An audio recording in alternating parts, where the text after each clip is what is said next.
ang isa pa pong problema namin ito po. Meron tayong tinatawag na PPP, Priority Polling Place. Yung pong nakatatanda, pwedeng doon sila bumoto. Doon sila mag-accomplish, tapos yung balota nila dadalhin doon sa mismong presinto talaga nila. Madami pong nakatatanda ang galit. Kasi po, ang gusto nila sila mismo maghuhulog ng balota nila sa makina. Yung problema po, nasa third floor. Kaya nga po kami nag-create ng PPP para doon na lang sila mag-accomplish at hindi natataas. Sa bandang huli, napipilitan pa rin pong kaming pumayag, yung mga teachers na tumaas sila. So yung mga nakapila na iistorbo po, siyempre ipapasok natin sila kasi meron silang special lane. Priority po sila. So yung pong haba, mas lalong humahaba. Kaya po, kung makakaboto po sila na mas maaga, hindi na po may istorbo yung pila at hindi na po 1,000 per precinct ang ating pong botante. Marireduce na po namin, Madam Chair. Thank you very much po with that clarification. Ang sabi niyo rin po kanina, yung automated biometric system, kakailanganin po natin ng 2 billion po. 2 billion po. Opo. So, natuwa ho ako dun sa automated kasi talagang ang problema po ngayon, di po ba, ang haba-haba ng pila, hahanapin mo yung pangalan mo, nasaan ka ba. With the 2 billion lang na amount po, napakalaking tulong na po sana natin ito sa ating mga kababayan. Dahil naniniwala po talaga ako, napaka-importante ho ng eleksyon. Dito po talaga naririnig ang boto ng bawat Pilipino na talaga nag-exert na effort na pumunta po sa polling places para makaboto at mapili talaga ang mga dapat maging leaders natin. So, Madam Chair, at the proper time, I will join the majority sa panukala na dapat po ay madagdagan ang pondo ng COMELEC. Dahil, kaya nga po nang nasabi ko, napakarami pong kung narinig ngayong umaga na napakagandang mga panukala.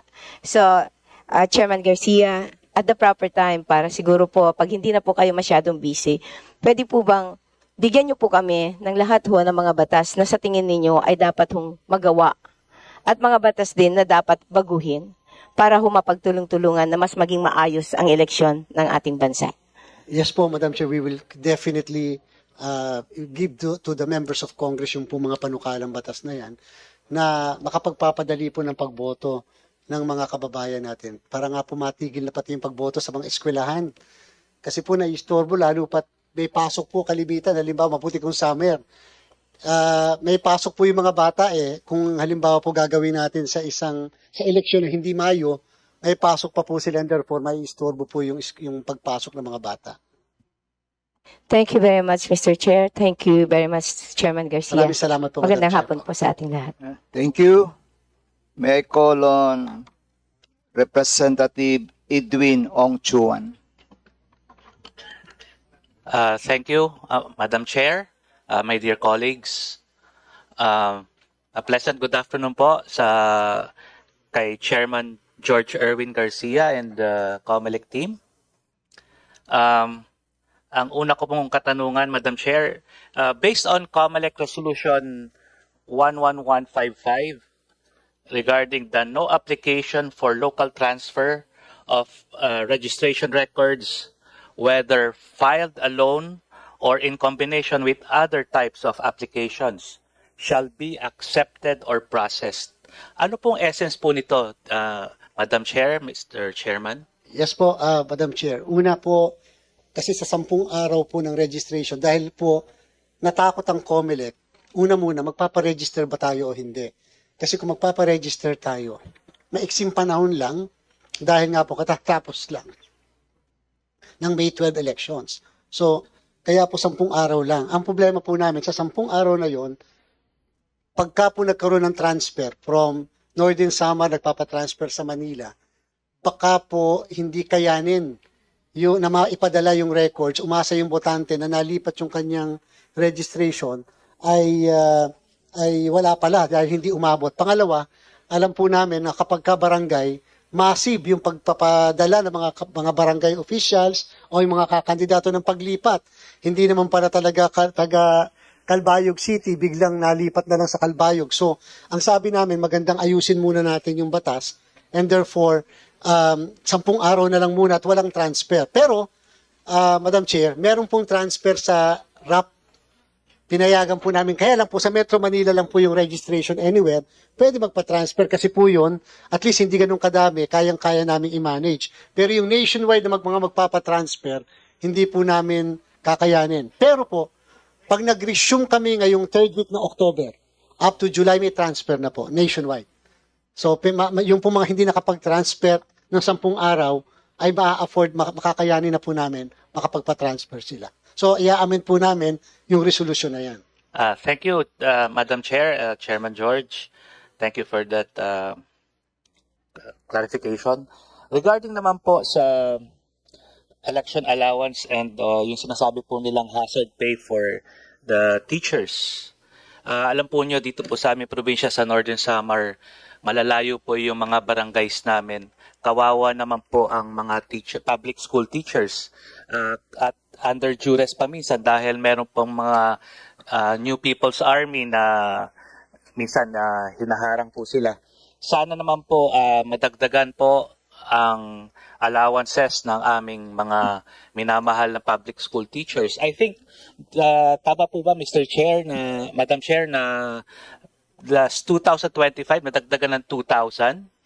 Madam Chair, 3,000 po dahil biglang nagdagdag pa si 3,000. Presidente ng 1,000. After nung maayos at saka yung balitang magandang halalan, additional na 1,000 pa sa 3,000 po. Pero ang ginawa pa po ng inyong komisyon, yung pong na-entitled po kasi ang mga guro sa service incentive leave na 5 days, ginawa po namin 10.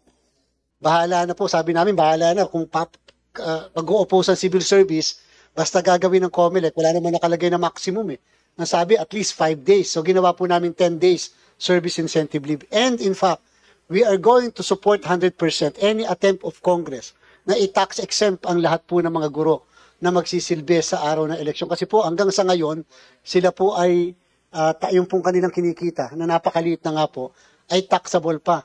Hindi na nga po ganun kalaki. Pag sisilbihin pa namin ng alas 3 ng madaling araw, nasa mga presinto na sila, hanggang gabi po yan, hanggang sa deliver po sila ng mga election paraphernalia sa mga opisina ng treasurer.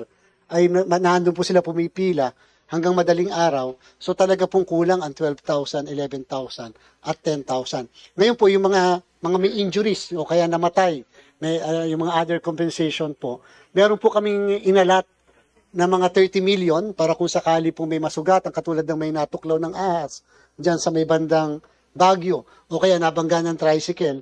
Yung po lahat tinulungan po ng komisyon. Meron pa po tayo, Madam Chair, nangyari po ito sa Samar, ang kahuli-hulihang election results ng Barangay NSK noong 2023 sa Calbayog City of all places, isang syudad. Pero dahil po, tama po kayo, dinala kasi yung mga election paraphernalia sa isang lugar na may private armed groups na kinailangan gumamit pa kami ng mga helicopters. So, yan po yung mga hazards na encounter ng mga teachers. Sana po, yung mga susunod po nating mga legislation ay dagdag na mabibigay natin sa ating mga guro. Ang isa pa pong, Madam Chair, another concern of mine is I was saddened by the news na natanggal po yung budget for the regional offices of the COMELEC, pati po sa aming probinsya. Kami na po as former governor, kami na po ang nagpapasweldo sa mga job orders sa COMELEC employees, job order employees. Pati po yung kanilang offices ay talaga pong medyo nakakalungkot po, butas-butas na po, tumutulo. Just imagine tayo po mga congressmen, district congressmen, nagpupunta po tayo, magpa-file po tayo ng ating COC. Pag umuulan po, mababasa po yung mga candidates po. Kawawa rin naman po yung ating mga COMELEC employees, lalo po sa mga far-flung places, no, ng mga probinsya. Salamat po.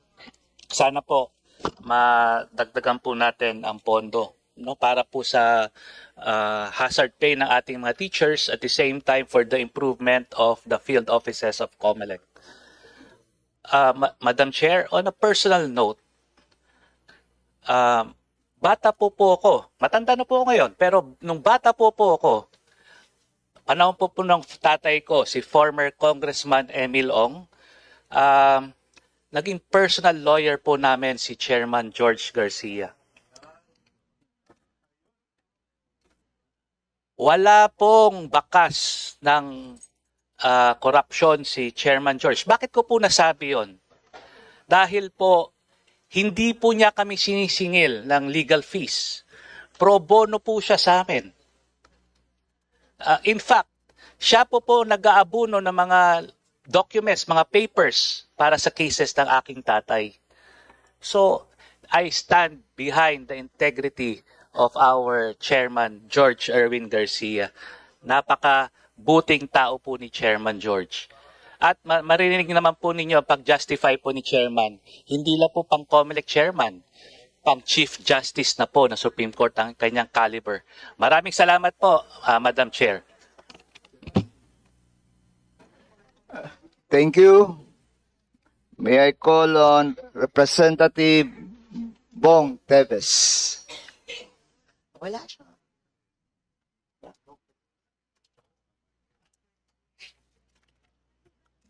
May I call on Representative Maria Victoria Cu Pilar. Thank you, Mr. Chair. Thank you, Mr. Chair. Good afternoon, Chair George Garcia.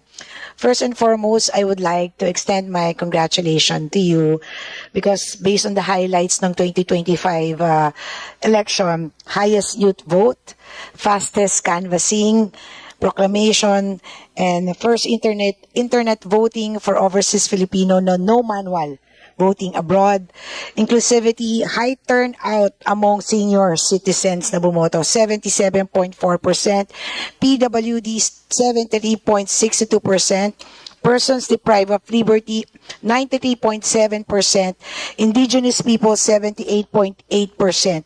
Expanded accessibility, registered anywhere mall voting, early voting hours for vulnerable sectors.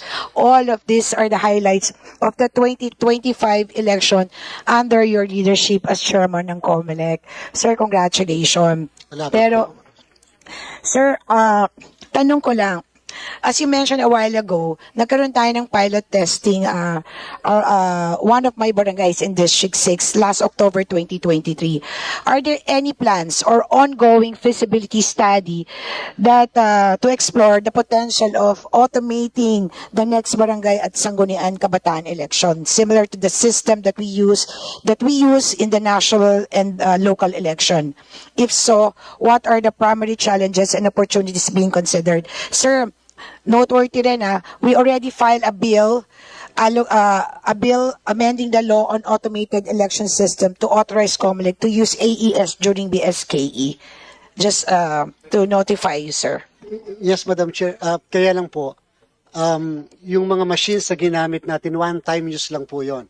And we will have to conduct new procurement or at the same time, baka po magkaroon tayo ng new TOR para po ma-incorporate yung mga ibang enhancement pa para mas mapaayos natin yung ating mga makina. So, hindi na po natin magagamit yung mga makinang yon. Unless i-donate nila sa atin, yung nga po hinihingi namin sa kanila, na hindi naman nila magagamit na yon, yung buong 110,000 machines, i-donate na lang sa COMELEC so that we can use in other elections halimbawa. Kasi total naman po, bagong participation muli ito at hindi po nagangahulog at nagagarantya na sila ang mananalo na bidder kung talaga po magkakaroon muli tayo ng procurement for 2028. Kaya po, ang COMELEC will be very ready po kung sakaling by November of next year, Congress will decide na mag-automate po tayo ng election because of the experiences po ng Commission simula ng 2010. Almost more or less po, alam na po natin kung ano ang kailangan talaga ng ating bansa. Yung mga adjustment na kinakailangan gawin po natin, magagawa na po natin. And readily available naman po yung technologies sa ibang parte ng mundo natin. Sir, ano yung outcome ng ating pilot test? Advantageous ba yan sa atin if we use the automation also in barangay election? Pagka po kasi barangay, alam niyo naman po, magkakamag-anak, napakainit po ng laban na minsan may nananakaw pang ballot box. Yung dilaw na kahon po ang ating pong ginagamit eh. Yung po mismo, yung minsan nananakaw, minsan yung sa halip na magkakanvas na inaabot pa po na madaling araw. Kasi bibilangin nyo po isa-isa yung mga balote. Tapos minsan po mag-o-oppose pa sa appreciation ng ballots. Sasabihin, mali ang basa, hindi tamang i-credit. So may mga ganun pa pong proseso. Sa automated election po, kahit nangyayari po sa distrito ng Quezon City, in 30 minutes po nalaman kaagad yung results eh. At in just a matter of less than an hour, nakapag-proclaim na po kagad ng barangay chairman. Kahit po